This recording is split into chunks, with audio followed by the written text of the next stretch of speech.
नमस्कार। बंगाल की खाड़ी पर बनने वाले आगामी सिस्टम को लेकर ये बुलेटिन आप मेरे साथ देख रहे हैं। आप सभी का फिर से स्वागत है एक नई वीडियो में।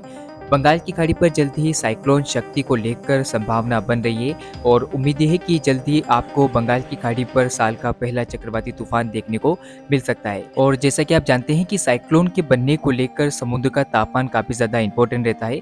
समुद्र का तापमान काफ़ी बेहतर इस समय बना हुआ है और संभावना है कि 20 सितंबर के बाद समुद्र का तापमान 28 से 29 डिग्री सेल्सियस के आसपास पहुंच जाएगा, जिससे बंगाल की खाड़ी पर स्ट्रॉन्ग सिस्टम के उठने की संभावनाएं भी बढ़ेगी। तो चलिए अब हम जानते हैं कि बंगाल की खाड़ी पर जो आगामी सिस्टम बन रहा है वो कब तक बनेगा, कितना मजबूत होकर आगे बढ़ेगा और देश के किन राज्यों को प्रभावित कर सकता है, क्योंकि सिस्टम जहाँ भी बनेगा ट्रैक उसका इम्पोर्टेंट रहेगा, क्योंकि सिस्टम जिस भी दिशा में बढ़ेगा काफ़ी भारी बारिश देगा और तूफानी हवाएं चलेगी। तो अब देखने वाली बात है कि ये सिस्टम किस दिशा में आगे बढ़ता है। तो चलिए जानते हैं सब कुछ जानकारी इस वीडियो में, लेकिन उससे पहले आप सभी से निवेदन रहेगा, कृपया इस वीडियो को लाइक कीजिएगा, चैनल को सब्सक्राइब करना ना भूलें और बेल नोटिफिकेशन को भी ऑन कीजिएगा ताकि आपके पास मॉनसून, मौसम और सिस्टम की तमाम जानकारी समय अनुसार आपके मोबाइल की स्क्रीन पर नोटिफिकेशन के माध्यम से पहुंच जाए। और आपको बता दूं कि YouTube पर एक नया ऑप्शन आया है जो कि हाइप के रूप में है। आप इस वीडियो को हाइप कर सकते हैं ताकि ये वीडियो अधिक से अधिक किसान मित्रों के पास पहुंचे। तो आपको कुछ इस तरह से हाइप करना होगा। फिलहाल वीडियो को शुरू करते हैं, लेकिन एक छोटी सी बात जिसे मैं आपके साथ साझा करना चाहता हूँ। मेरा प्रयास है कि मैं आप तक किसान हित में काफ़ी अच्छी जानकारी दूँ और मौसम में होने वाले आगामी समय में बदलाव को लेकर बताऊँ। तो आपको अगर ये वीडियो थोड़ा बहुत भी पसंद आता है तो आप इसे शेयर कीजिएगा ताकि बाकी किसान मित्रों के पास भी ये वीडियो पहुँचे। तो चलिए अब बात करते हैं कि बंगाल की खाड़ी पर चक्रवाती तूफान के बनने की संभावना कब से है। तो आप स्क्रीन के सामने जीएफएस मॉडल देख सकते हैं जो इंडिकेट कर रहे हैं कि 23 और 24 सितंबर के बीच में उत्तर पूर्वी बंगाल की खाड़ी के ऊपर एक निम्न दबाव का क्षेत्र बनेगा और ये सिस्टम आप देख सकते हैं कि म्यांमार के ठीक करीब रहेगा। फिर ये सिस्टम आगे बढ़ता हुआ पश्चिमी दिशा में आगे बढ़ेगा और संभावना है कि 25 सितंबर के आसपास ये सिस्टम धीरे धीरे आगे बढ़ता हुआ निम्न दबाव के बाद डिप्रेशन में तब्दील होता हुआ आपको नजर आ सकता है, जो कि आप स्क्रीन के सामने देख सकते हैं। फिर सिस्टम आगे बढ़ेगा और पश्चिमी दिशा में आगे बढ़ता हुआ सिस्टम मध्य बंगाल की खाड़ी के ऊपर पहुंचेगा। थोड़ा उत्तरवर्ती सिस्टम रहेगा। तो 26 सितंबर के आसपास संभावना है कि सिस्टम डीप डिप्रेशन की इंटेंसिटी में पहुंच जाएगा, जो कि आप देख सकते हैं स्क्रीन के सामने। और 26 सितंबर को जब ये सिस्टम डीप डिप्रेशन की इंटेंसिटी में आएगा तब आप देख सकते हैं कि उत्तर भारत की तमाम हवाएं इस सिस्टम में मिलने लगेगी, जिससे मानसून वापसी के लिए परिस्थितियां पूरी तरह से अनुकूल हो जाएगी। फिर आगे बढ़ता हुआ सिस्टम संभावना है कि 26 सितंबर की शाम या फिर 27 सितंबर की अल सुबह तक ये सिस्टम साइक्लोनिक स्टॉर्म का रूप ले सकता है।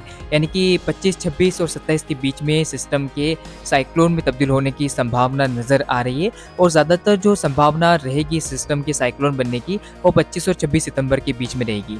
और आप देख सकते हैं कि सिस्टम धीरे धीरे और इंटेंसिफिकेशन करता हुआ 26 सितंबर और 27 सितंबर के बीच में तटीय इलाकों के पास पहुंचेगा।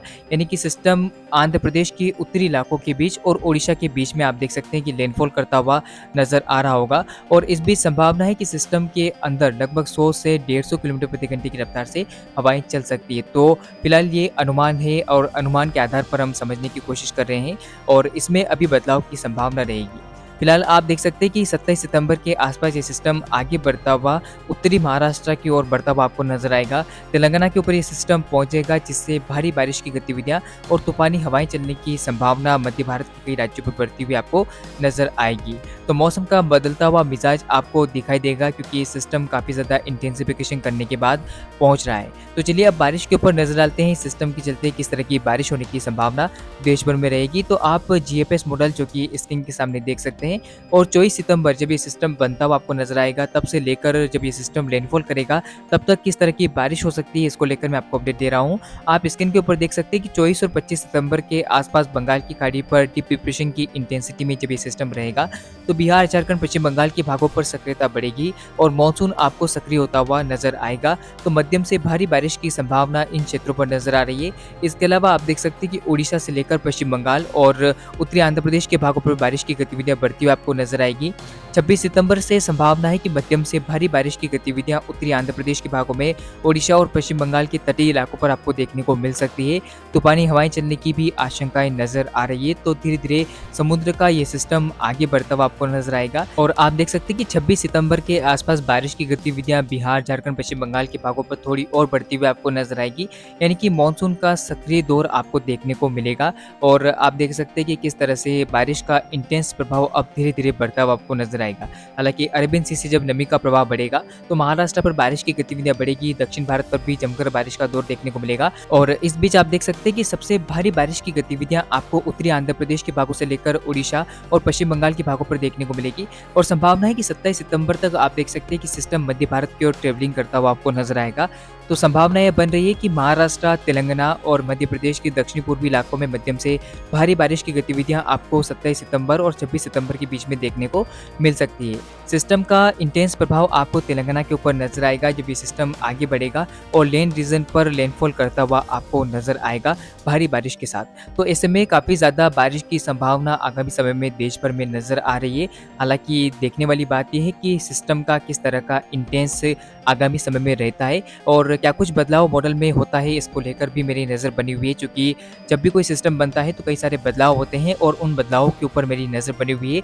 आप तक मैं अपडेट पहुंचाता रहूँगा, आप मेरे साथ जुड़े रहें और आपको बता दूं कि मेरी जो जानकारी है मैं आप तक जो अपडेट पहुंचाता हूं वो संभावनाओं के ऊपर डिपेंड करता है। किस तरह की पॉसिबिलिटी आगामी समय में रहेगी ये तो देखने वाली बात रहेगी। हालांकि मैं आपके साथ जुड़ा हुआ हूँ और समय समय पर आपको अपडेट करता रहूँगा। फिलहाल इस वीडियो में, इस बुलेटिन में इतना ही। धन्यवाद।